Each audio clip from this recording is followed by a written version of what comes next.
eu tenho uma história vergonhosa para contar, então preciso lhe pedir, não seja muito duro comigo. Eu sei que eu estraguei tudo e criei problemas para uma pessoa boa e inocente, mas eu simplesmente não consegui evitar. Eu me apaixonei pelo meu professor de inglês e me comportei de forma totalmente estúpida. Meu nome é Lily e na época eu tinha 14 anos. Era meu primeiro dia no ensino médio, nossa primeira aula era de inglês e todas as meninas estavam empolgadas espalhando a notícia de que nós tínhamos um professor novo, o Sr. Scott, um homem jovem. Eu não fiquei impressionada com essa informação, que diferença isso faz? Mas assim que o vi, eu mudei de ideia. Deus do céu, eu estava sem ar. Ele era lindo, inteligente e simpático. E percebi que não era só eu que estava encantada por ele. Todas as meninas estavam demonstrando sinais de paixonite aguda. Resumindo, depois de 2 semanas, eu estava completamente apaixonada por ele. Eu não era a única. Nosso professor de inglês tinha praticamente um fã-clube. Minha melhor amiga, Eve, fazia parte dele também. Mas eu fiquei com ciúmes. Eu queria ir além das outras garotas. Aí eu encontrei o Sr. Scott nas redes sociais e resolvi enviar uma mensagem para ele. Eu pensei que de repente nós poderíamos conversar de vez em quando e que aquilo me aproximaria dele. E quem sabe ele começaria a gostar de mim. Quem sabe? Ser apenas uma admiradora secreta não era o suficiente para mim. Eu mandei uma mensagem. Ele não respondeu. Pois eu mandei outra. Oi, é a Lily. Eu só gostaria de perguntar se você acha que eu deveria melhorar minha gramática no inglês. Ele estava online, mas era óbvio que estava me ignorando. Bem, eu entendi que talvez eu fosse pequena demais para que ele quisesse conversar comigo, ou algo do tipo. Mas de repente eu ouvi um barulho de mensagem. Com o coração prestes a sair pela boca, eu peguei o celular e vi uma mensagem breve. Oi, Lily. Não, está tudo bem. Boa tarde. Eu estava dançando e cantando de alegria. Eu respondi, uma boa tarde para você também.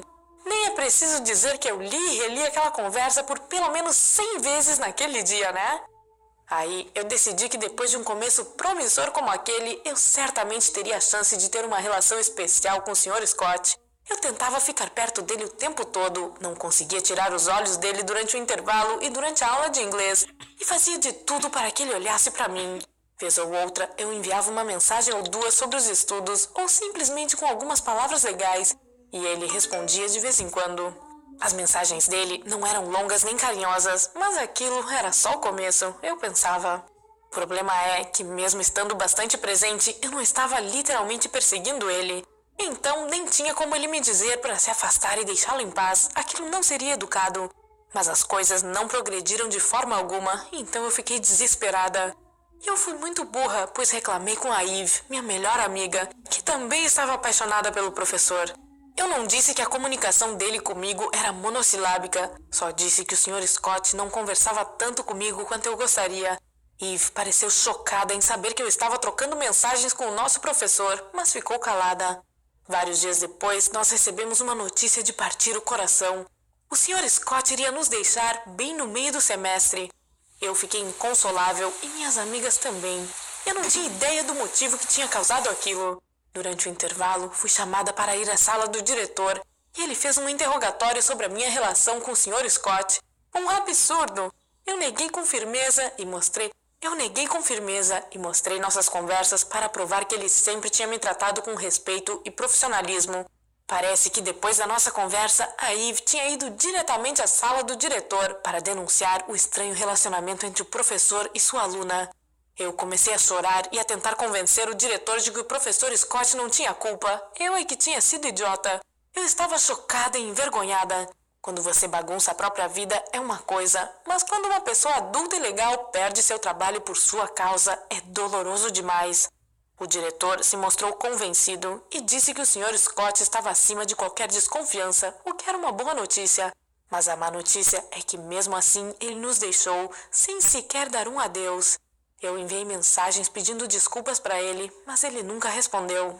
Meus pais ficaram sabendo dessa história e não hesitaram em me informar que meu comportamento tinha sido estúpido e que eles tinham vergonha de mim, como se eu já não estivesse me culpando o suficiente. Eu perdi minha melhor amiga. Eu me sentia constrangida. Eu perdi meu professor preferido, que estava claramente ignorando meus pedidos de desculpas. Eu estava me acabando de tanto chorar. Aí, um dia, eu recebi um golpe final. Imagine o Sr. Scott entrando casualmente na sua casa para jantar com você. Meu Deus, eu estava pronta para morrer de vergonha. Parece que meus pais tinham convidado ele para pedir desculpas por meu comportamento e não me disseram nada só para me castigar ainda mais. Eu pensei que seria um fracasso total, mas na verdade eu me senti melhor depois daquele jantar. A primeira coisa que o Sr. Scott fez foi me assegurar que ele não estava com raiva nem ofendido. Ele explicou que o colegiado sabia que ele era inocente e disse que ele poderia permanecer no cargo. O erro dele foi me responder, pois isso cria mal-entendidos e um professor não pode trocar mensagens com aluno nenhum. Ele ainda era novo na profissão e nem tinha pensado nisso. Mas primeiro, ele não queria nenhuma fofoca e segundo, ele tinha recebido uma proposta de trabalho melhor em uma escola ali perto e ficou feliz em aceitá-la. Então, no fim das contas, as coisas tinham até melhorado para ele. Ele finalmente aceitou minhas desculpas. Ele disse que é normal que um adolescente faça coisas estúpidas de vez em quando.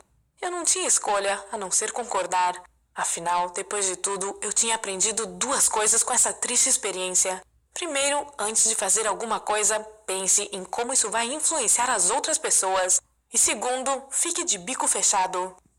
Compartilhe essa história com quem teve uma experiência parecida e compartilhe sua própria história nos comentários aí embaixo. Inscreva-se no nosso canal para ver outras histórias